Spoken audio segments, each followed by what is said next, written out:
et des vers de terre.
La densité de son peuplement dépend avant tout de la nourriture disponible.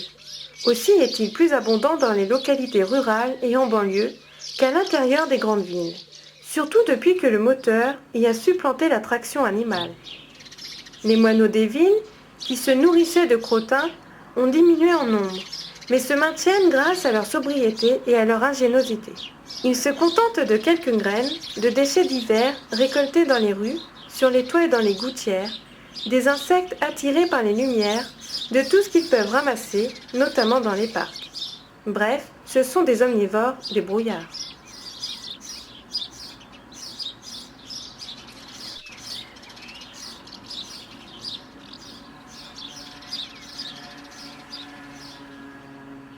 Tandis que les moineaux continuent leur vie, voici une image extraordinaire sous le soleil matinal, une huppe faciée qui réalise son toilettage. La huppe faciée est le visiteur le plus spectaculaire. C'est un splendide oiseau avec son appendice plumeux sur sa tête. Cette crête, qui peut être dressée en éventail, lui a donné son nom. Elle possède un bec effilé qui est utilisé pour extraire du sol des larves et des insectes. Son plumage est d'un orange rosé foncé et elle a les ailes et le dos rayés de noir.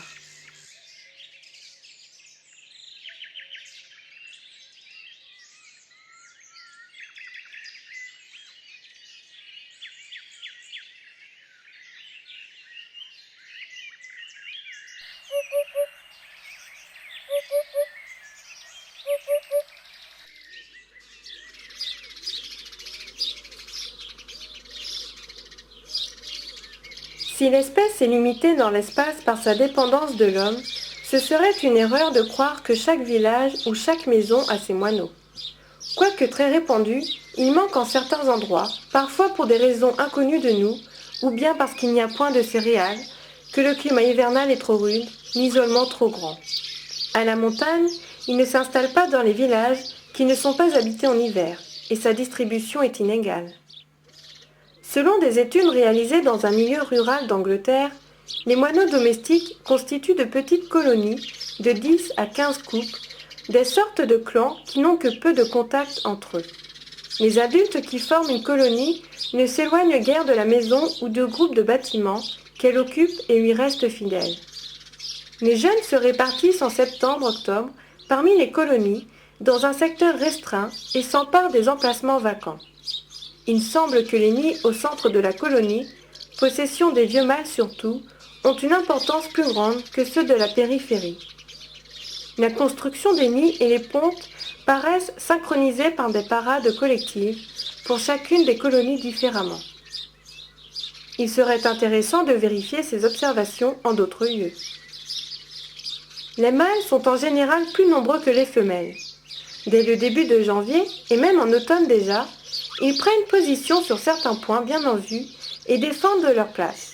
Ils chantent un moment le matin, puis ils passent le reste du jour en compagnie et reviennent dormir le soir. Peu à peu, la durée de leur présence matinale se prolonge. Ils choisissent une cavité qui devient le territoire, avec ses abords immédiats où les intrus ne sont pas tolérés. Le moineau domestique place son nid en toutes sortes d'endroits, de préférence à une certaine hauteur dans des cavités ou des niches des bâtiments, surtout sur les chevrons des avant-toits et sous les tuiles, puis dans les arbres, les lierres touffus, les rochers. Il occupe aussi des nichoirs. Ici, il s'est installé dans un nichoir à mésanges chez Guénaël. Ce couple vient déjà tous les ans. Pourtant, le diamètre est de 30 mm, juste pour une mésange charbonnière, mais les moineaux arrivent quand même à rentrer. Il peut aussi occuper des nids d'hirondelles et il n'hésite pas à en expulser leurs habitants, sans égard et brutalement. On le trouve aussi dans des terriers d'hirondelles, de rivage, dans les airs des cigognes, des hérons, des rapaces ou des freux. À l'occasion, il édifie un nid en plein air dans les branches. Dans certaines régions, ce mode de faire est presque la règle et rappelle la nidification des tisserands africains. Ses parents.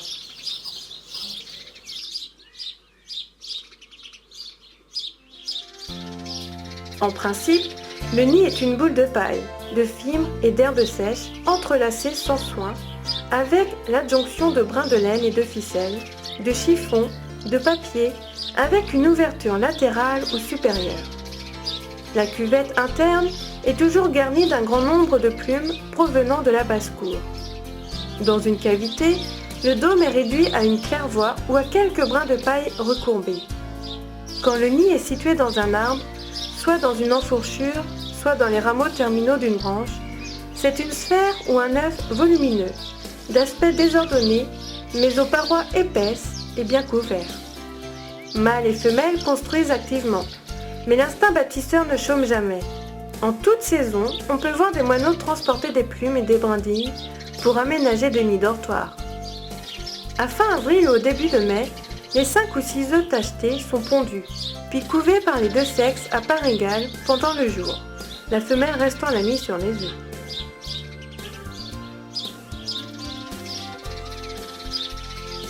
Les relèves sont fréquentes, accompagnées de salutations et de pépiments infantiles. L'incubation dure 11 ou 12 jours, parfois jusqu'à 14 jours. Les petits sont nourris d'abord de larves et d'insectes, puis en partie avec des graines ramollies dans le jabot.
Ils quittent le nid à l'âge de 13 à 16 ou 17 jours et se tiennent alors dans les feuillages où l'on entend leur cri doux.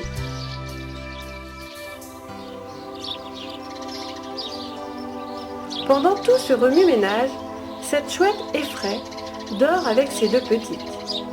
Il faut encore attendre de longues heures que le soleil se couche pour repartir en chasse malgré la bonne réserve de mulots.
C'est surtout la mère qui les ravitaille, car le mâle se désintéresse plus ou moins de la nichée dès qu'elle a une dizaine de jours.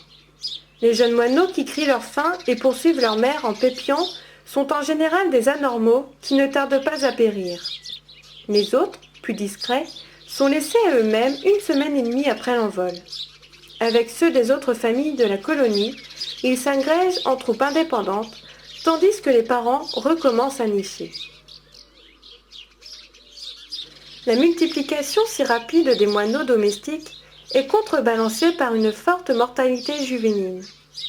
Des jeunes meurent au nid, surtout pendant les pluies.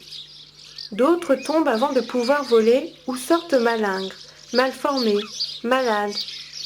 Par inexpérience, beaucoup se font écraser par des autos, capturés par les chats. L'épervier est l'ennemi le plus redouté car il décime les moineaux en ville comme autour des fermes.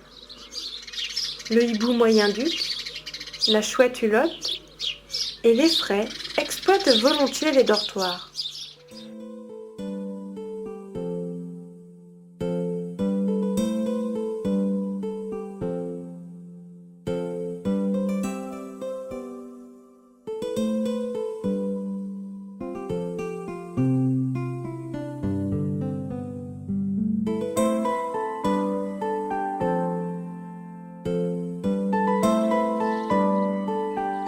Les grands froids sont aussi néfastes à ces oiseaux.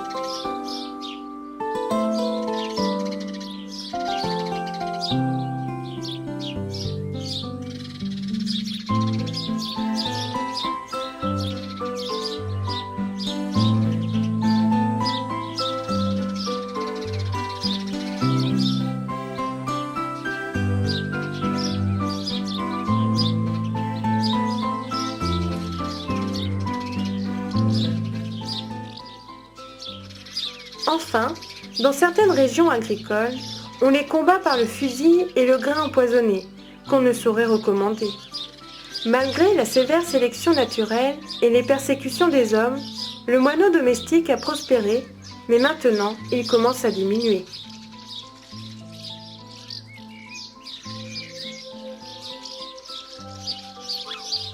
Grâce à l'homme, à ses bateaux et à ses chemins de fer, le moineau